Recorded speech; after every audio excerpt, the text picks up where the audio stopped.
तो आज मैं जिस मूवी को एक्सप्लेन करने वाला हूँ, इस मूवी का नाम है रेवलेशंस।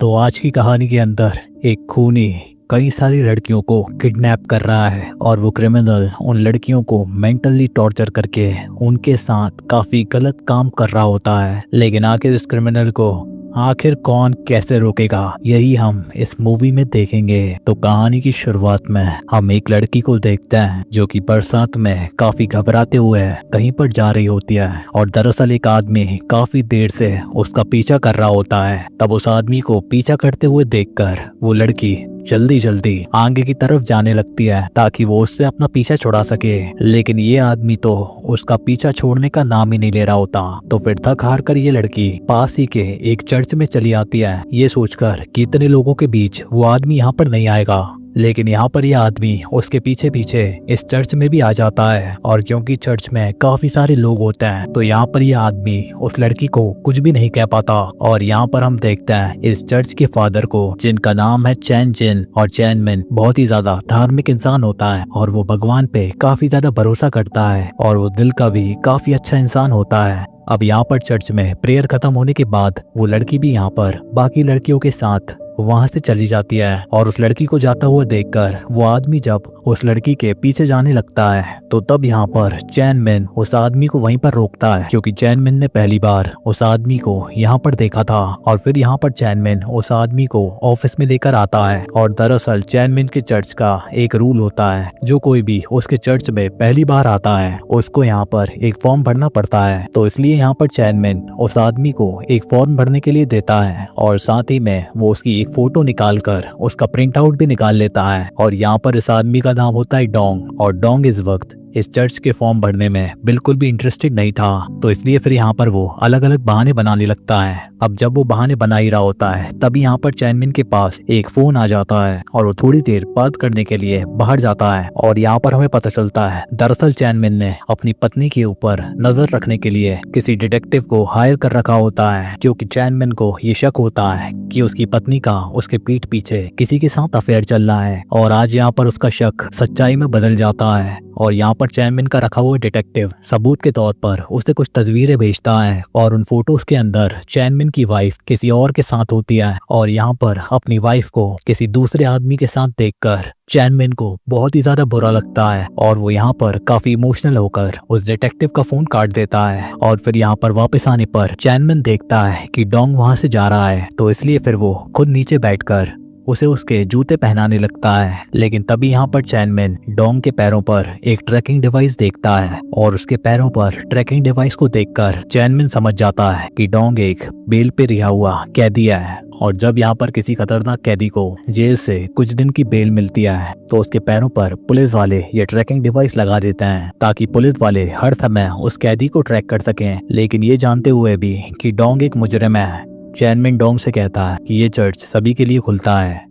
और इसके बाद डोंग यहाँ से चला जाता है और वो बाहर आकर देखता है कि एक लड़की सड़क के दूसरे किनारे से उसे घूर कर देख रही होती है और इस लड़की का नाम होता है डिटेक्टिव सू। और दरअसल कुछ साल पहले डोंग ने सुई की बहन को किडनैप किया था और फिर कुछ दिनों बाद सुई की बहन की डेथ हो गई। और जिस दिन से यहाँ पर डोंग जेल से रिहा हुआ है उसी दिन से यहाँ पर डिटेक्टिव सुई उसके ऊपर नजर बना के रखी है, क्योंकि डिटेक्टिव सुई डोंग से अपनी बहन का बदला लेना चाहती है। अब तभी यहाँ पर सुई के पास उसके डैड का फोन आता है जो कि उसे डिनर के लिए बुलाते हैं। और इसके दूसरी तरफ चैन मिन और उसकी वाइफ दोनों ही कार से एक जगह जा रहे होते हैं और तभी वो देखते हैं रास्ते में कि उनके एरिया के पास एक काफी बड़ी चर्च बन रही होती है। तभी चैन मिन नीचे उतर के देखता है कि ये नया चर्च तो उसी के सीनियर फादर क्वांग बनवा रहे हैं। तो इसलिए यहाँ पर चैन मिन को लग रहा होता है कि फादर क्वांग उसी को इस चर्च का इंचार्ज बनाएंगे। और इसके दूसरी तरफ डिटेक्टिव सू अपने डैड के साथ डिनर कर रही होती है और यहाँ पर सू के डैड को ये शक होता है कि सू अभी तक अपनी बहन के कातिल के पीछे घूम रही है। तो इसलिए वो सुई को उस कातिल से दूर रहने के लिए कहता है और वो उसे समझाता है कि उस आदमी से अब दूर रहो, क्योंकि अब तुम्हारे सिवा मेरा इस दुनिया में और कोई नहीं है और अब मैं अपनी दूसरी बेटी को खोना नहीं चाहता। लेकिन यहाँ पर सू अपने डैड की किसी भी बात का जवाब नहीं देती, क्योंकि वो अपनी बहन के कातिल से किसी भी हालत में बदला लेना चाहती है। और इसके दूसरी तरफ चैन मिन फादर क्वांग से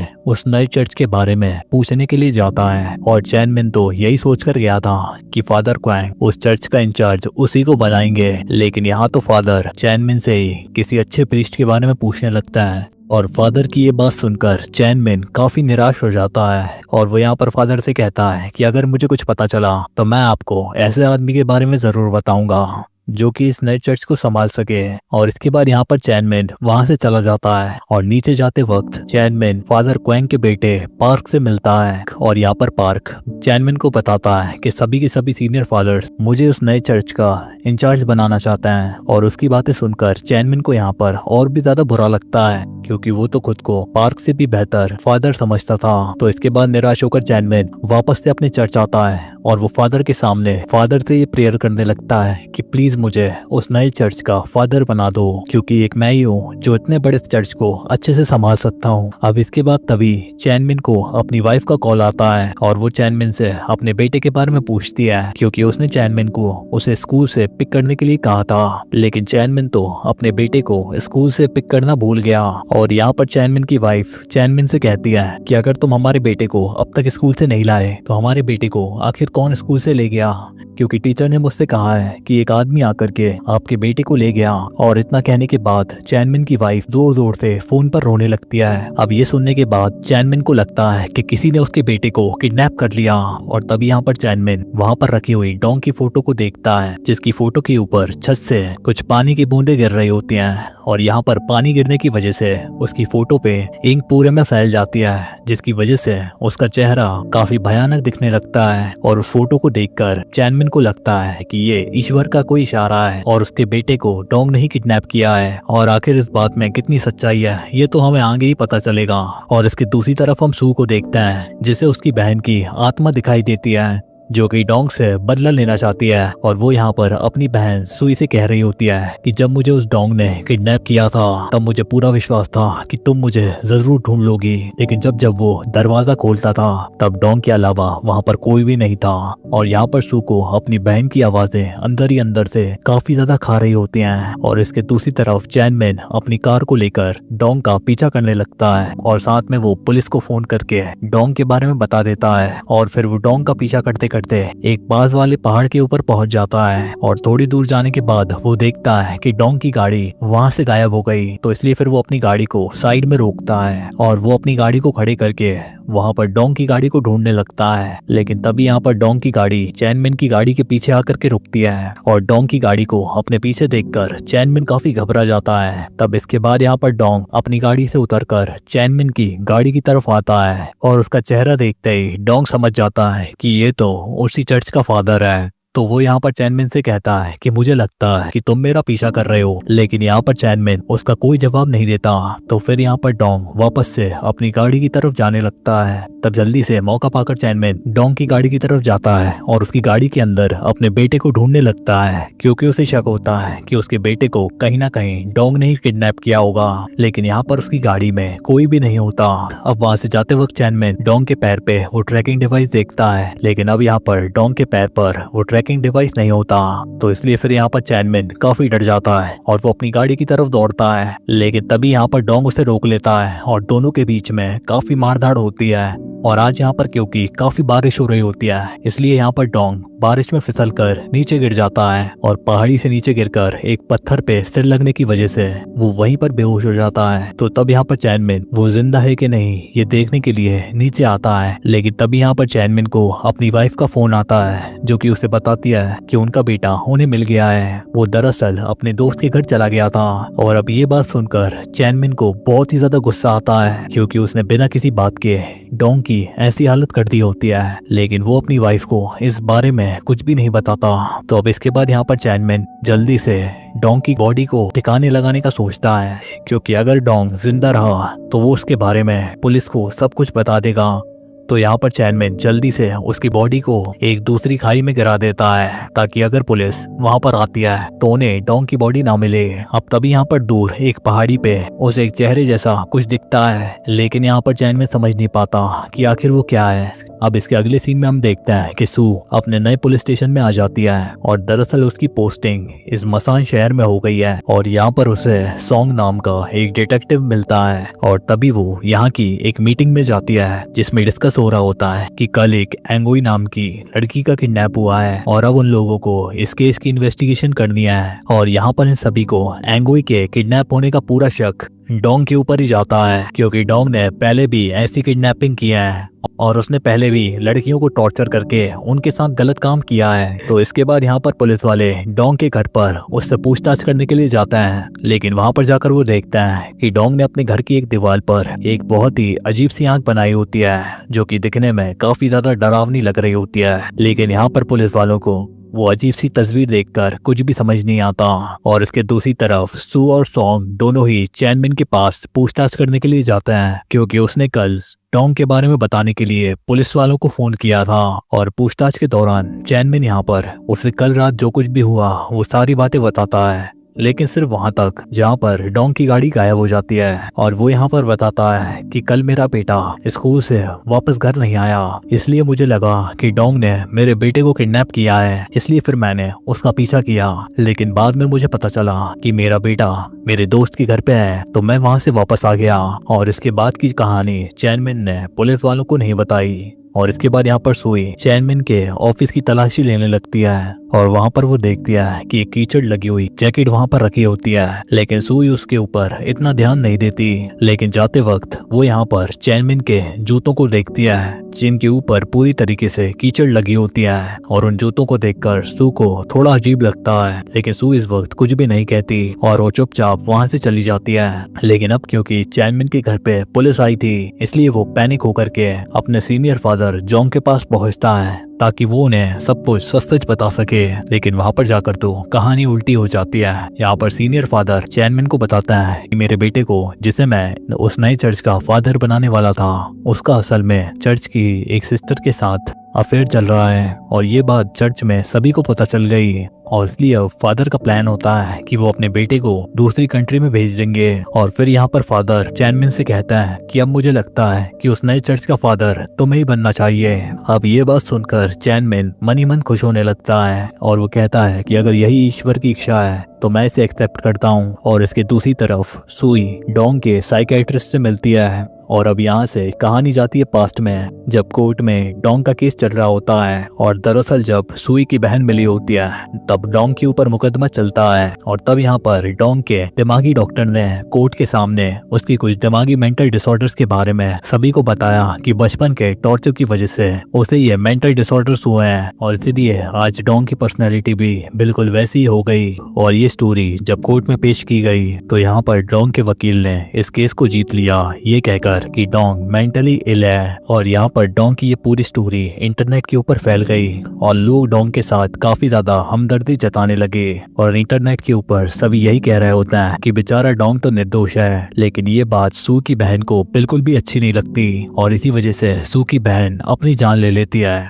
और अब इसके बाद कहानी प्रेजेंट में आती है जहाँ पर सुई डोंग के साइकियाट्रिस्ट से मिलती है और वो यहाँ पर कह रही होती है कि अगर उस दिन आपने डोंग को नहीं बचाया होता तो आज यहाँ पर ये एंगोई नाम की लड़की किडनैप नहीं हुई होती। लेकिन यहाँ पर ये साइकियाट्रिस्ट योंग सुई की एक भी बात का जवाब नहीं देता और वो अपनी गाड़ी लेकर के वहाँ से चला जाता है। और इसके बाद अगले दिन क्राइम यूनिट को डोंग की गाड़ी मिल जाती है और तुरंत ही पुलिस वालों की एक टीम वहां पर जाकर छानबीन करने लगती है, लेकिन उन्हें वहां पर कुछ भी नहीं मिलता। और अब इसके बाद हम अगले सीन में देखते हैं कि येयोंग की मॉम चैनमैन के साथ गाड़ी में कहीं पे जा रही होती है और तभी उनके पास पुलिस स्टेशन से फोन आता है और वो बताता है कि डोंग की गाड़ी मिल गई है। लेकिन जब ये बात चैनमैन को पता चलती है तो वो बहुत ही ज्यादा परेशान हो जाता है। तो फिर ये दोनों जल्दी से उस जगह पर पहुंचते हैं जहाँ पर पुलिस को डोंग की गाड़ी मिली है। लेकिन वहां पर जाकर चैनमैन को ये पता चलता है कि अभी तक उन्हें डोंग की बॉडी नहीं मिली और ये बात जानकर चैनमैन मन ही मन खुश होने लगता है और अब उसे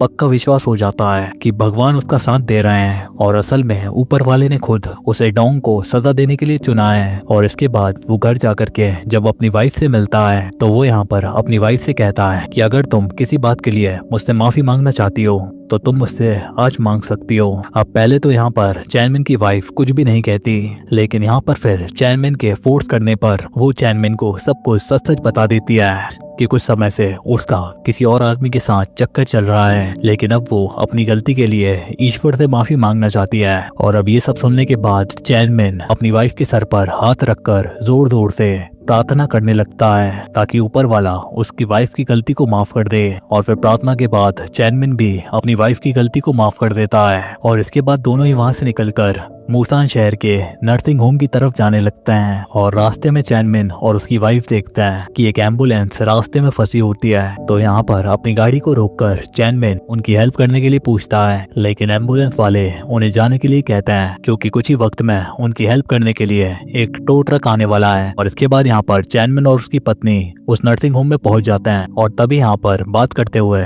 एक नर्स वहाँ पर उन्हें बताती है कि कल ही एक घायल आदमी उनके पास यहाँ पर आया था। और उसकी बातें सुनकर यहाँ पर चैनमैन समझ जाता है कि वो आदमी और कोई नहीं बल्कि डोंग ही होगा।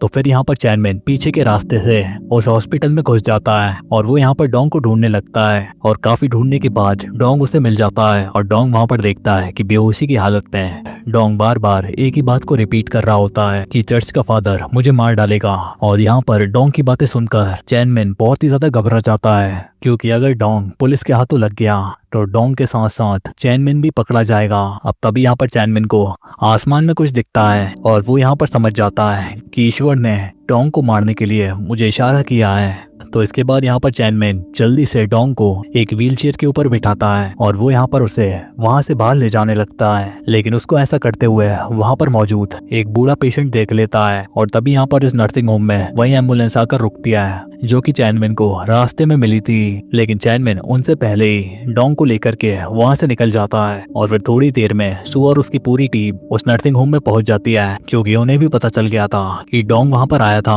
और फिर यहाँ पर सू वहां पर जाकर डोंग का बेड चेक करती है और वो पूरा बेड डोंग के शरीर पे लगे हुए कीचड़ की वजह से पूरी तरीके से गंदा हो गया था। और फिर यहाँ पर पूछताछ करने पर वो बूढ़ा पेशेंट उन्हें बताता है कि उस आदमी को तो एक आदमी पहले ले गया। और जब यहाँ पर सू पूछती है कि आखिर उसे कौन ले गया, तो यहाँ पर ये ओल्ड पेशेंट कहता है कि उसको लेने के लिए तो स्वयं ईश्वर आए थे। और तभी वहाँ पर बैठी उस बूढ़े आदमी की बेटी सू को बताती है कि असल में मेरे डैड को भूलने की आदत है, तो इसलिए आप उनकी बातों को सीरियसली ना लें। तो इसलिए फिर कोई भी उनकी बातों को सीरियसली नहीं लेता। अब वहाँ से जाते वक्त सू देखती है कुछ औरतों को नर्सिंग होम में प्रेयर करते हुए, और वो सभी औरतें अलग अलग चर्च से आई होती हैं और उनमें से एक चैनमैन की वाइफ भी होती है। और उसको देखकर सू को चैनमैन के ऊपर फिर से शक होने लगता है। और इसके बाद सू अपने एक साथी ऑफिसर को ये सारी औरतें आई होती हैं उन सभी की लिस्ट बनाने को कहती है। और इसके दूसरी तरफ चैनमैन डोंग को लेकर के एक सुनसान बिल्डिंग में आ जाता है और वो डोंग से कहता है कि तुम भी सोच रहे होगे कि आखिर तुम्हारा सामना मुझसे बार बार क्यों हो रहा है, और मैं सच बताऊं तो मेरा भी यही सोच सोच कर दिमाग खराब हो रहा है। लेकिन अब मैं फाइनली समझ गया हूँ कि भगवान ने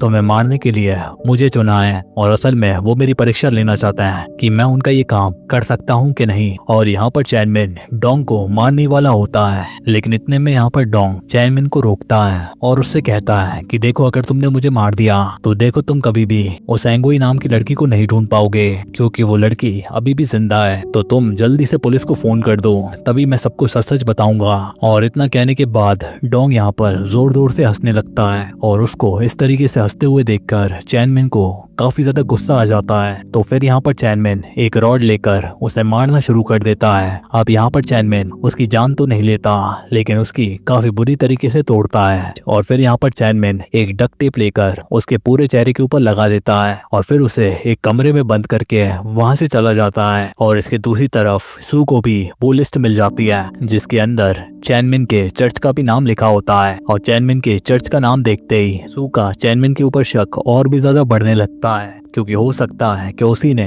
डोंग को नर्सिंग होम से गायब किया है। और फिर वो जल्दी से चैनमिन के चर्च में पहुंच जाती है और वहां जाकर जब वो चैनमिन की गाड़ी को सर्च करती है तो उसे वहां पर चैनमिन की गाड़ी के टायर पे रेड सॉइल दिखता है और वो यहाँ पर समझ जाती है कि चैनमिन अभी अभी किसी रेड सॉइल वाले एरिया से आया है। इसलिए फिर वो अपने फोन में मोसान के सबसे नियर बाय रेड सॉइल वाले एरिया को सर्च करती है और उसे यहाँ पर पता चलता है कि यहाँ से सबसे नजदीकी रेड सॉइल वाला एरिया यहाँ से 15 किलोमीटर दूर है। और इसके दूसरी तरफ चैनमिन को सू के आने का कुछ भी पता नहीं होता और वो तो यहाँ पर चर्च में एंगोई के लिए प्रेयर कर रहा होता है। और इसके थोड़ी देर बाद सू रेड सॉइल वाले फार्म में पहुंच जाती है और फिर जब वो अंदर जाकर देखती है तो उसे वहाँ पर डोंग मिल जाता है जो कि वहाँ पर बेहोश पड़ा होता है। तो इसलिए फिर यहाँ पर सू जल्दी से उसके चेहरे के आगे से टेप निकालती है और जब यहाँ पर वो अपने साथी पुलिस वालों को फोन लगाकर वहाँ पर बुलाने वाली होती है तभी यहाँ पर उसकी बहन की आत्मा उसे ऐसा करने से रोक लेती है क्योंकि वो डोंग से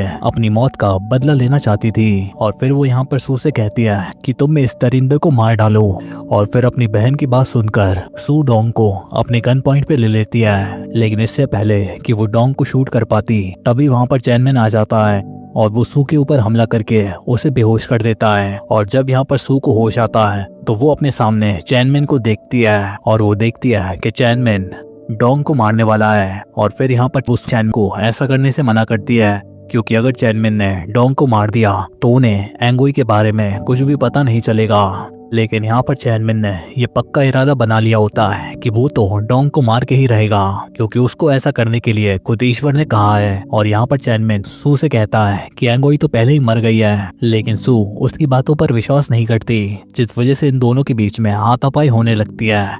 और यहाँ पर सू चैनमैन को हथकड़ी से बांध देती है और फिर वो यहाँ पर डोंग को बचाने के लिए जाती है। लेकिन इन दोनों के झगड़े की वजह से उस फ्लोर से एक भारी सामान नीचे की तरफ गिरने लगता है और उसी सामान के साथ डोंग भी अटका हुआ था तो इसलिए वो भी उसी सामान के साथ नीचे गिरने लगता है। लेकिन अहम वक्त पर सू डोंग का पैर पकड़ लेती है ताकि कि वो उसको बचा सके। लेकिन तभी वहाँ पर डोंग बताता है कि एंगोई को एक आंख वाले राक्षस ने निकल लिया है। लेकिन यहाँ पर क्योंकि डोंग का वजन काफी ज्यादा था इसलिए यहाँ पर सू के हाथों से वो छूट जाता है और वहीं पर नीचे गिर जाता है। और फिर थोड़ी देर बाद वहां पर पुलिस पहुंचती है और यहाँ पर सू डोंग को बचाने की काफी कोशिश करती है। लेकिन आखिरकार बहुत देर हो चुकी थी क्योंकि डोंग तो इतनी ऊपर से गिरने की वजह से पहले ही मर चुका था। और अब इसके अगले सीन में हम एक कंस्ट्रक्शन साइट को देखते हैं जहाँ पर कुछ पुराने घरों को तोड़ा जा रहा था और उसी के एक घर के अंदर एंगोई भी होती है। और यहाँ पर एंगोई बाहर काफी चिल्लाने की कोशिश करती है लेकिन क्योंकि उसके मुंह पे टेप लगी होती है इसलिए उसकी आवाज बाहर नहीं जाती। और इसके दूसरी तरफ सू एक साइकेट्रिस्ट के पास जाती है ताकि कि उसे कुछ हेल्प मिल सके। और यहाँ पर डॉक्टर सू को बताता है कि असल में चैनमैन को एक मेंटल डिसऑर्डर है जिसकी वजह से उसे अलग अलग चीजों में अलग अलग चेहरे दिखाई देते हैं। और जो वो बोल रहा था कि भगवान उसे खुद इशारा कर रहे हैं वो भी महज उसी का एक वहम है। और ये सब जानने के बाद सू डोंग के बारे में पूछती है तो यहाँ पर डॉक्टर सू को कुछ तस्वीरें दिखाता है जिन तस्वीरों के अंदर डोंग के शरीर के ऊपर काफी ज्यादा चोटों के निशान होते हैं और उन्हीं तस्वीरों के अंदर वही एक आग वाली तस्वीर भी होती है। और इसी के बारे में डोंग उस बिल्डिंग से गिरते वक्त सू को बता रहा था। और फिर यहाँ पर डॉक्टर बताता है कि डोंग को उसके पिता हर रोज टॉर्चर किया करते थे और इसी वजह से उसकी पर्सनैलिटी बिल्कुल ऐसी ही बन गई। लेकिन तुम्हारी बहन के केस के बाद डोंग सुधर रहा था, मतलब कि कोई तो ऐसी चीज है जिसने उसे ऐसा बनने के लिए मजबूर कर दिया था। लेकिन अब तभी यहाँ पर सू के पास उसके डैड का कॉल आता है और वो यहाँ पर सू के पास अपने घर की एक तस्वीर भेजते हैं। और दरअसल यहाँ पर सू के घर पे एक गोल खिड़की होती है जो कि यहाँ पर सू को बिल्कुल भी अच्छी नहीं लगती थी। इसलिए सू के डैड उस घर को एक आंख वाला घर कहते हैं। और उस एक आंख वाले घर की बात सुनकर सू समझ जाती है कि असल में डोंग जिस एक आंख वाले राक्षस की बात कर रहा था वो और कोई नहीं बल्कि एक खिड़की वाला घर है जिसके अंदर डोंग का बाप उसे हर दिन टॉर्चर किया करता था। और उसी घर ने एक बार फिर से सुधरते हुए डोंग को ऐसा बनने पे मजबूर कर दिया। और फिर यहाँ पर सू जल्दी से अपनी पुलिस यूनिट को फोन करती है और उन सभी को एक गोल खिड़की वाले घर को ढूंढने के लिए खबर करती है क्योंकि उसे पता चल गया था कि जरूर डोंग ने एंगोई को ऐसे ही किसी घर में रखा होगा। और फिर जल्दी से यहाँ पर सू शहर में उसे एक खिड़की वाले घर को ढूंढने लगती है। तभी कुछ देर बाद सू की टीम के एक मेंबर को वैसा घर मिल जाता है, इसलिए वो सू को उस घर की लोकेशन भेज देते हैं और फिर जल्दी से सू उस घर की लोकेशन पे पहुंच जाती है। और फिर यहाँ पर जब सू अंदर जाकर देखती है तो वहाँ पर एंगोई बंदी होती है और फिर वो जल्दी जल्दी उसे खोल देती है। और यहाँ पर एंगोई कहती है कि मुझे पता था कि उस दरवाजे के पार मुझे बचाने के लिए कोई ना कोई तो आएगा। और ये बात सुनकर सू भी बहुत ही ज्यादा इमोशनल हो जाती है, क्योंकि यही बात उसकी बहन भी हर रोज सपने में आकर उससे कहती थी, लेकिन तब वो अपनी बहन को नहीं बचा पाई थी। लेकिन आज उसने एंगोई के साथ ऐसा नहीं होने दिया। और अब इस घटना को कुछ दिन बीत जाता है और हम देखते हैं कि अभी चैनमिन जेल में होता है और यहाँ पर उससे मिलने के लिए सू भी आती है। और वो यहाँ पर उसे बताती है कि हमें एंगोई मिल गई है। और उसकी बातें सुनकर चैनमिन पूछता है क्या वो जिंदा है। तब यहाँ पर सू कहती है कि हाँ वो जिंदा है। तो ये बात सुनकर चैनमिन कहता है कि आखिर ऐसा कैसे हो सकता है, क्योंकि उसने तो मुझसे कहा था कि एंगोई मर गई है। तब यहाँ पर चैनमिन की ये बात सुनकर सू उससे पूछती है कि आखिर तुमसे ऐसा किसने कहा था। लेकिन चैनमिन इस बारे में कुछ भी नहीं बताता और वो वापस अपने सेल में चला जाता है। और तभी उसे अपनी जेल की दीवार पर एक चेहरा बना हुआ दिखाई देता है। तो फिर यहाँ पर चैनमिन अपने पास से एक कपड़ा लेकर उस चेहरे को साफ करने लगता है। और इसी के साथ इस कहानी का दी एंड हो जाता है। तो कैसी लगी ये कहानी कमेंट में जरूर बताना। मैं मिलता हूँ आपसे एक और नई कहानी के साथ, तब तक के लिए goodbye, bye bye, tata, sayonara.